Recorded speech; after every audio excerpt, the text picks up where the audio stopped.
오늘 우리가 읽었던 이 말씀의 내용은 예수님께서 이제 십자가 처형으로 언도돼서 이제 십자가 처형을 당하시게 될 그 즈음에 예수님의 제자 가운데 가룟 유다에 대한 기록을 우리에게 전달해 주고 있습니다. 오늘 이 말씀을 좀 생각해 보면서 이런 제목을 붙여봐요. 같은 부름, 엇갈린 삶이라고 하는 그런 제목을 붙여보았습니다. 제자들의 삶, 3년간의 삶이죠. 처음 예수님께로부터 부름을 받아서 3년 동안 보냈던 시간, 그 시간을 우리가 함께 생각을 해볼 때 크게 몇 가지 정도로 나누어 생각해 볼 수 있을 것 같아요. 3년 거의 전반 동안 지냈던 시간들, 그리고 공생의 3년이라고 부르죠. 주님과 함께 보냈던 시간들입니다.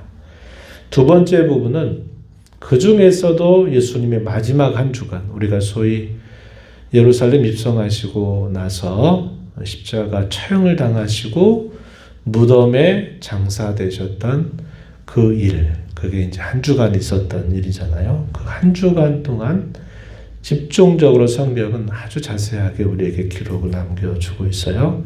그 부분, 그리고 이 한 주간이 지나고 난 다음 예수님의 부활과 더불어서 그 이후에 어떠한 일이 있게 되는가, 이렇게 나눠볼 수 있을 것 같아요. 물론 이제 공생의 3년은 예수님이 승천까지 이야기를 하게 되는 것이고, 그 이후에 또 어떤 삶이 있었는가 하는 것을 우리가 사도행전을 통해서 우리가 알 수 있습니다. 그래서 제가 거기에 여러분 받으신 그 교환에 그렇게 표기를 해봤어요. 공생의 3년, 그리스도와의 만남, 그리고 마지막 한 주간 동안 지내면서 모든 제자들이 주님과 결별하게 되는 일이 있게 되죠. 그리고 그 후 이렇게 제가 나눠봤는데, 가룟 유다의 삶과 다른 제자들 전체를 비교해 볼 수 있지만 특별히 베드로를 비교해 볼 수 있다고 생각해요. 그래서 이 가룟 유다와 베드로의 삶을 이렇게 세 부분 정도로 나누어서 이렇게 비교해 보도록 정리를 좀 해봤습니다. 가룟 유다, 가룟이라는 이 말의 의미는 그리옷의 사람, 그리옷 출신의 사람, 이것을 말해주는 뜻입니다. 물론 여기에는 뭐 다른 또 의미들을 부여하는데, 그래도 가장 적절하게 성경학자들이 말하고 있는 것이 그의 출신 지역을 말하는 거다. 그리옷의 사람, 이런 의미를 담고 있다. 그래서 그 출신에 대해서 하는 말이고요. 그도 예수님과 거의 3년 세월을 가룟 유다뿐만 아니라 모든 제자들이 그렇게 보내죠. 그런데 가룟 유다는 여러 가지 상황을 추정해 볼 때 그는 열심당에 몸을 담고 있었던 인물이다, 이렇게 생각해 보게 됩니다. 가나나인, 옛날엔 가나안인 이렇게 했는데 번역이 잘못돼서요. 가나나인 시몬, 이렇게 말할 때 이 시몬은 분명히 그 말 의미 속에는 열심당원이라고 하는 의미를 가지고 있어요. 근데 이 가나나인 시몬과 및 가룟 유다, 이렇게 말할 때 이 가룟이라는 말은 출신을 말하고 유다도 그와 관련될 것이다, 이렇게 우리가 생각해 보게 됩니다. 그럼 이 열심당이 어떤 당이었느냐? 당시에 우리가 잘 아는 것처럼 로마의 속국 아래 있었기 때문에 이 로마의 속국으로부터 민족적인 독립을 이루어내야 된다 하는 그런 마음을 갖고, 애국주의자들이죠. 어쩌면 민족주의자들이라고 말할 수 있는 그런 당입니다. 그래서 민족의 독립을 이루어내야 된다 하는 일에 아주 열심을 내는 그런 사람들, 이걸 열심당이라고 이렇게 불러요. 그래서 아마도 이 가룟 유다는 이 열심당 출신이었을 것이다, 이렇게 추정이 되고, 우리가 잘 아는 것처럼 이 가룟 유다에게 예수님은 돈깨를 맡게 하셨어요. 재정을 담당하게 하셨다는 겁니다. 이 말은 가룟 유다는 믿을 만한 사람이고 어느 정도의 학식이나 지식을 가지고 있었다 하는 것을 우리가 생각해 볼 수 있다는 거죠. 반면에 우리가 잘 아는 이 베드로 경우는 갈릴리 어부 출신의 사람이죠. 그래서 그는 3년 동안 예수님과 함께 자기 하던 일들을 멈춰두고 예수님과 함께 보내게 됩니다. 그리고 나서 이제 예수님의 마지막 한 주간 동안 이제 어떤 일이 있었는가 우리가 이제 생각해 보면 이 가룟 유다는 종교 지도자들을 찾아가요. 아마도 그때가 요일로 말할 때는 아마 수요일이었을 것이다 이렇게 추정을 합니다. 우리가 이제 고난 주간을 보내게 되면 예루살렘 입성하신 날, 월요일 날, 화요일 날, 근데 수요일 날에는 아무런 기록이 없는 날이에요. 복음서를 보게 되면. 그래서 아마 그때 가룟 유다가 그때 이 종교 지도자들을 찾아가서 예수님을 팔겠다고 하는 거래를 했던 날로 추정해 볼 수 있어요. 그리고 나서 목요일 날 우리가 잘 아는 것처럼 예수님이 최후의 만찬을 준비하게 하시고 저녁 만찬 자리에 제자들을 다 불러서 거기서 발도 씻기시고 또 거기에서 만찬하시면서 성찬도 제정하시고 또 새 계명을 준다. 너희가 서로 사랑해라. 이렇게 말씀하시면서 여러 가지 교훈들을 함께 하셔요. 그리고 나서 제자들을 데리고 어디로 가시냐면 겟셋마네라고 하는 동산으로 제자들을 데리고 가시죠. 그래서 거기서 기도하시게 되는데 가룟 유다는 이 마지막 만찬까지 함께 있다가 그 자리를 비우게 됩니다. 그리고 나서 예수님이 겟셋마네에서 기도하시게 되고 그 기도를 마치시는 즈음에 종교 지도자들을 데리고 예수님을 다시 찾아온 겁니다. 요게 이제 달라요. 다른 제자들, 예를 베드로 같은 경우 어떻게 했습니까? 겟셋마네 동산도 같이 있었어요. 물론 졸았어요. 그죠? 잘 것처럼 졸았던 경우라 합니다.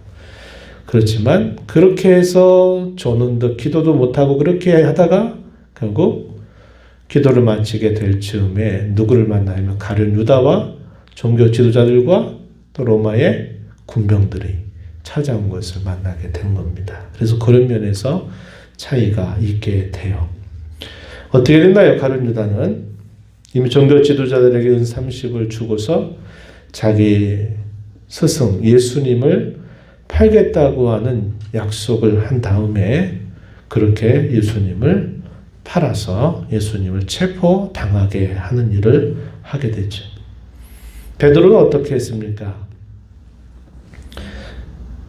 겟셋마네 동산에 있을 때 깨어있어 기도해라 라는 그 예수님의 간곡한 당부에도 기도하지 못하다가 갑자기 예수님이 체포당할 즈음이 되니까 이 베드로는 예수님을 맞겠다고 어떻게 합니까? 대제사장의 종이었던 이 말구의 귀를 칼로 잘라버려요. 그래서 그 일을 막으려고 하지만 예수님이 어떻게 하세요? 그 떨어진 귀를 다시 그 종에게 붙여주시면서 이렇게 하면 안 된다는 말씀을 예수님이 하시면서 예수님이 그대로 체포당해서 끌려가시는 모습을 보여주게 됩니다.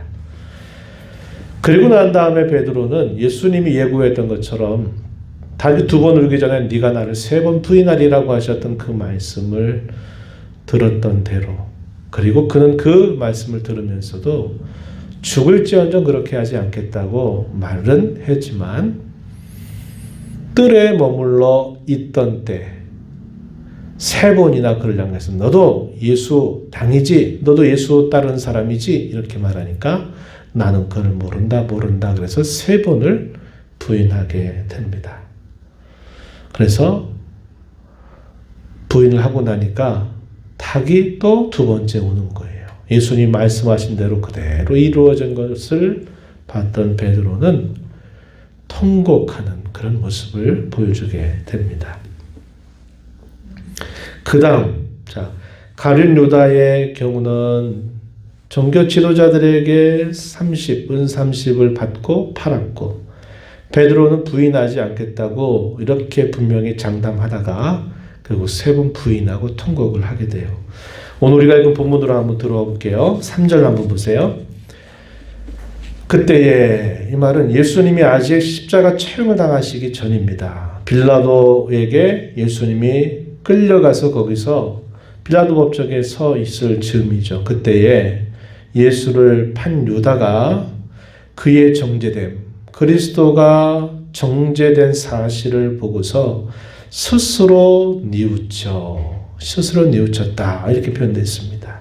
그리고 그 받았던 은 30을 가지고 누굴 찾아가냐면 대제사장들과 장로들에게 찾아갑니다. 그것을 도로 갖다 주는 거예요. 그리고 말합니다. 내가 무지한 피를 팔고 죄 없으신 예수님을 팔고 내가 죄를 범했다 이렇게 말하면서 자기에게 주었던 그 돈을 다시 돌려주려고 합니다. 그런데 그것을 받질 않아요. 유다가 어떻게 합니까? 그 받았던 30을 성소에 던져 놓고 물러가서 스스로 목매어 죽었다 이렇게 표현되어 있습니다. 그 다음에 대한 또 기록이 주어져요.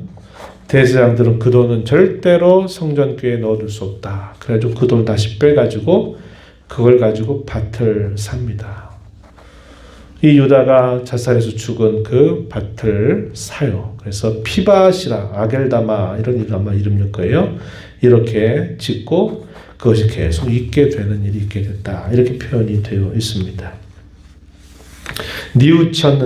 뉘우쳐서 다시 찾아가서 결국 그것을 받지 않는 걸 보고 그가 결국 스스로 자기 목숨을 끊는 일로 그는 예수님 만나고 3년 만에 그의 삶이 그것으로 끝나버리게 되었다는 것을 우리는 알게 되죠. 반면에 베드로의 경우는 어떻습니까? 통과하고 나서 그가 주님을 볼 수 있는 기회가 없었어요. 예수님은 붙잡히시고 나서는 계속적으로 쉴 새 없이 종교 지도자에게 이곳저곳 끌려가다가 나중에는 빌라도의 언도에 의해서 로마 군병들의 채찍을 맞고 그리고 골고다라고 하는 언덕에 십자가를 지고 올라가셔서 결국 거기에 매달리시면서 거기서 운명하시게 되죠. 그러니까 예수님은 베드로는 예수님을 더 볼 기회가 없이 결국 예수님과 결별을 하게 되는 모습이 나타나게 됐습니다. 그런 일이 벌어지는 동안에 이미 가룟 유다는 역시 예수님을 더 이상 볼 기회가 없는 거죠. 자기가 스스로 자기의 생명을 끊어버렸기 때문에 그럽니다. 그런데 어떤 일이 생겼나요? 우리가 잘 아는 것처럼 사흘째 되던 날 예수님이 사망 권세를 깨뜨리고 부활하셔서 친히 누구를 찾아가세요? 제자들을 찾아가시잖아요. 제자들을 찾아가십니다. 그래서 예수님의 부활의 사실을 그들에게 직접 보여주시면서 그들에게 평강을 전하시는 모습을 우리가 떠올려 보게 됩니다.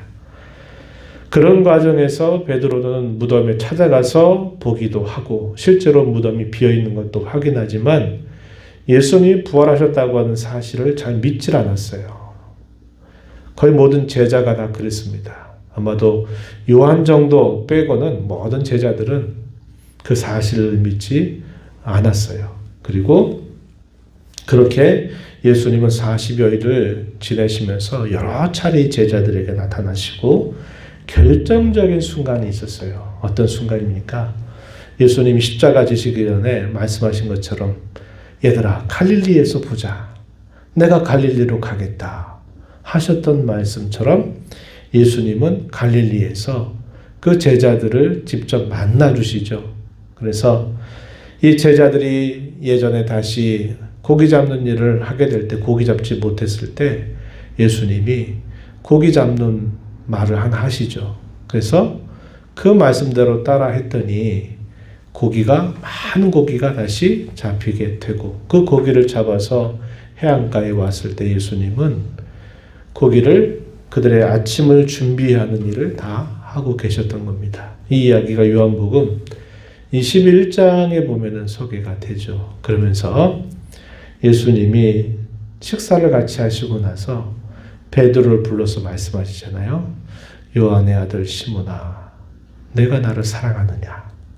3번을 물으셔요. 3번을 물으시고 그때 베드로가 대답했던 말씀이 있죠. 그러면서 예수님 뭐라고 말씀하세요? 너는 내 양을 먹이라. 내 양을 치라. 이렇게 예수님이 말씀을 하시게 돼요. 그래서 예수님과 이 베드로와의 만남이 그야말로 깊게 이루어지게 되면서 이 베드로는 어떻게 되냐면 자기의 모든 죄와 부끄러움과 수치 이런 것들이 예수님을 만남을 통해서 다 회복이 돼요. 회복이 돼서 그가 결국 그 이후의 삶이 어떤 삶이 됩니까? 예루살렘 교회에 아주 중요한 역할을 하면서 복음을 전하는 사도로서의 삶을 그가 살아가게 되는 모습이 있게 됐다는 겁니다. 너무나 잘 알고 있는 이야기예요. 좀 주목해보고 싶은 부분이 있어요. 이 두 사람 사이에 어떤 차이가 있을까 하는 것입니다. 가룟 유다의 경우 예수님을 배반하게 된 중요한 이유가 무엇이었는가? 그것은 열심당원으로 추정된다 그랬어요. 이 말은 자신이 기대하는 자신의 나라가 지금 로마의 속국 아래에 있는 이 나라가 회복이 되고 다시 옛날 다윗 시대와 같은 그런 때를 회복하는 그 일을 해야 된다. 이런 기대를 가지고 예수님을 계속 따르는 중에도 그 생각을 버리지 않았던 겁니다. 그리고 대다수의 유대인들의 생각도 역시 그와 비슷했어요. 예수님이 예루살렘에 올라가게 될 때 사람들이 앞서서 또 뒤따르며 함께 동행하면서 호산나 호산나 다윗의 자손이여 이렇게 외치는 것을 보고 심지어 예수님이 부활하셔서 함께하고 있는 중에도 제자들이 물었던 물음 하나님이 나를 회복할 때가 언제입니까? 라고 물었던 그 질문을 봐도 여전히 이런 비슷한 생각을 가지고 있었던 것을 우리가 알게 됩니다. 그래서 이 가룟 유다의 경우는 자기 열심과 자기 이해를 여전히 주님을 만나면서도 바꾸지 않았다 하는 것이 아주 중요한 이유가 되었다는 겁니다. 그래서 그는 자기의 의지를 가지고 예수님은 내가 생각하는 그 길과 다른 길을 가는구나 라는 것을 보고서는 자기가 의지적으로 종교 지도자들과 만나서 자기 예수님을 팔겠다고 결정을 하고 그렇게 한 거죠. 그래서 의지적이다 이렇게 말할 수 있고 반면에 베드로의 경우는 어떻습니까? 우리 너무 잘 아는 것처럼 죽는 자리까지 함께 하겠다고 이렇게 호언장담하고 분명히 말하지만 자기의 의지와 다르게 상황이 자기 생각과 다르게 상황이 펼쳐져 가니까 꼼짝달싹 못하고 결국 자기도 예수님 말씀대로 부인하게 되는 일이 있게 된 겁니다. 자기의 의지를 뛰어넘어서 자기 의지와 상관없이 이런 일들이 그냥 순식간에 이렇게 이루어져 버린 일이 되었다 하는 거예요. 그런 면에서 차이가 있다는 것이고 또 분명히 유다 같은 경우는 우리가 읽었던 말씀에 보니까 스스로 뉘우쳤다 이런 표현이 있죠. 베드로는 뉘우쳤다 하는 말 대신에 어떤 표현이 나옵니까? 바깥으로 나가서 심히 통곡하였다 이렇게 말해줘요. 이렇게 나타나는데 그 이후에 어떤 일이 있었느냐 할 때 이 가룟 유다는 어떻게 했어요? 종교 지도자들을 찾아간 겁니다. 거래를 했던 사람들에게 찾아가서 내가 죄 없는 예수님을 내가 판 거 나 후회한다. 난 다시 되돌리겠다. 이렇게 말을 하는 겁니다. 종교 지도자들을 만났어요. 그래서 종교 지도자들은 그건 나 우리는 상관없다. 이미 그거 다 끝난 일이야. 뭐라고 그러지 마. 이렇게 말하는 거죠. 베드로는 예수님을 만나지 못했어요. 그러나 부활하신 주님이 여러 차례 이 베드로를 만나 주시게 되죠. 그래서 그런 뉘우침 이후에 만났던 대상이 달라요.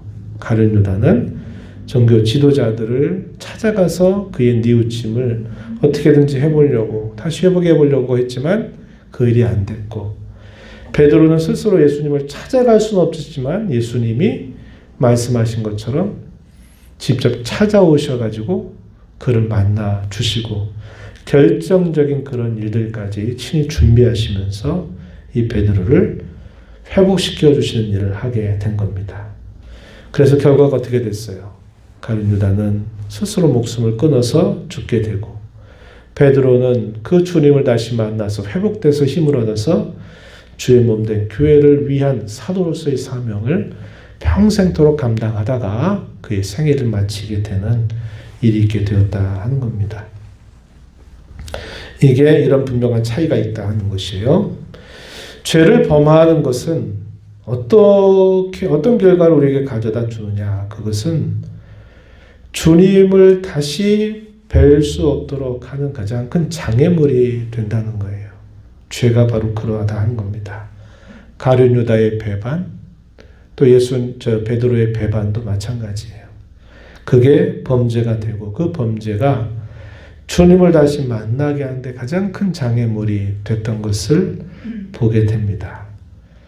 또 그 죄를 만나서 그 죄를 범하게 될 때 그 죄가 어떻게 해야 그 죄로부터 벗어나게 되느냐 할 때 우리가 살펴본 앞의 이야기처럼 가룟 유다의 경우는 종교 지도자들을 다시 찾아가요. 그러나 해결되지 못하고 그것으로 자기를 자책하면서 결국 목숨을 끊어서 죽었어요. 그리고 그는 3년으로 그의 생애를 마치게 되고, 하지만 베드로는 예수님이 찾아오셔서라도 그를 계속 만나 주시게 되면서 자기의 모든 죄와 부끄러움과 수치, 그 죄를 예수님께로부터 용서를 받고 회복을 하게 돼서 그가 새로운 삶을 살게 되는 면모를 우리가 보게 되는 겁니다.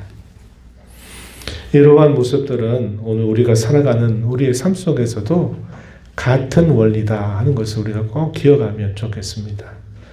우리가 하나님 앞에 죄를 범하게 되면 하나님과 우리의 관계를 흐트러뜨리는 가장 큰 장애물이 됩니다. 그런데 우리가 그 죄를 떠나서는 못 살잖아요. 이 말은 죄가 필요하다는 게 아니라 우리가 연약하고 허물이 많기 때문에 죄를 범하지 않을 수가 없는데, 그 죄는 반드시 하나님과 우리의 관계에 가장 큰 장애물이 되는 것이 분명한 사실입니다. 그럴 때 우리는 그 죄를 어떻게 처리해야만 될까요? 그것은 우리가 너무나 잘 아는 것처럼 그리스도에게 그걸 가지고 나와야 돼요. 내가 세상으로 그걸 가지고 어떻게 해보려고 한다든지, 아니면 내 스스로가 나만 그래 이렇게 아무리 스스로 위로하고 스스로 괜찮은 척 하려고 해서 그 문제가 가려지거나 덮어지지는 않고 해결되지는 않아요. 어디에서만 해결되느냐? 오직 그리스도에게서만 그 문제가 해결이 된다 하는 것을 우리는 꼭 기억을 해야 합니다. 그럼 어떻게 해야 되냐? 그리스도에게 가져오는데 거기 중요한 게 우리의 진정성이죠. 진정성.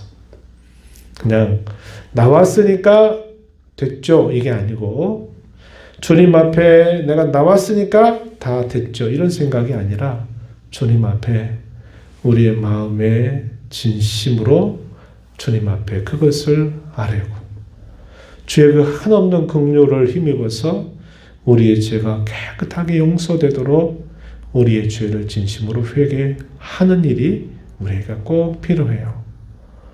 그걸 잘 하지 못하면 안 된다 이 말입니다. 조금 이런 얘기하는 게 좀 그렇지만, 지금 나라의 지금 위정자들이 하는 큰 잘못이 여러 가지겠지만 가장 국민들의 마음을 아프게 하고 괴롭게 하는 게 뭘까요? 잘못했으면 잘못했다고 말하면 될 걸. 절대로 그 말을 안 하잖아요. 그 말 안 하고 어떻게든지 또 이것 때문에 이렇게 말을 계속 하다 보니까 거짓을 낳고 이렇게 하다가 되는 거예요. 그러니까 사람들이 못 믿겠다. 무슨 말해도 못 믿겠다. 이런 마음이 생기는 거거든요.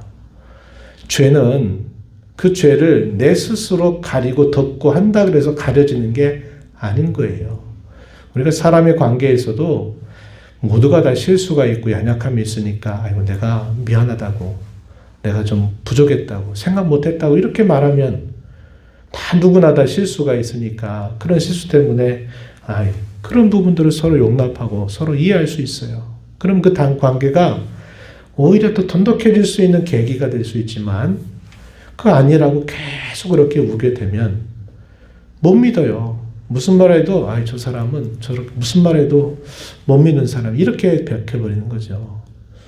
안타까운 게 그겁니다. 지금 위정자들이 그렇게 하고 있는 거예요. 한마디 그냥 실수했다고, 좀 잘못했다고 인정하면 누가 그거 가지고 더 뭐라고 그러겠어요. 근데 그걸 안 한단 말이에요. 우리가 하나님 앞에 나와가지고 하나님 앞에 아이고 눈도장 찍었다고 이렇게 딱 말하고 하나님 오늘 나왔으니까 하나님 아시죠? 오늘 다 저 이렇게 좀 깨끗하게 해주시는 거죠? 이렇게 하면 안 된다 이 말이에요. 어떻게 합니까? 우리의 마음의 중심을 쏟아서 우리 허물과 죄를 진솔하게 아뢰야 돼요. 핑계대지 말고 어쩔 수 없다고 말하지 말고 그대로 말씀드리고 그 한량없으신 주의 긍휼과 자비가 얼마나 깊고 넓고 큽니까?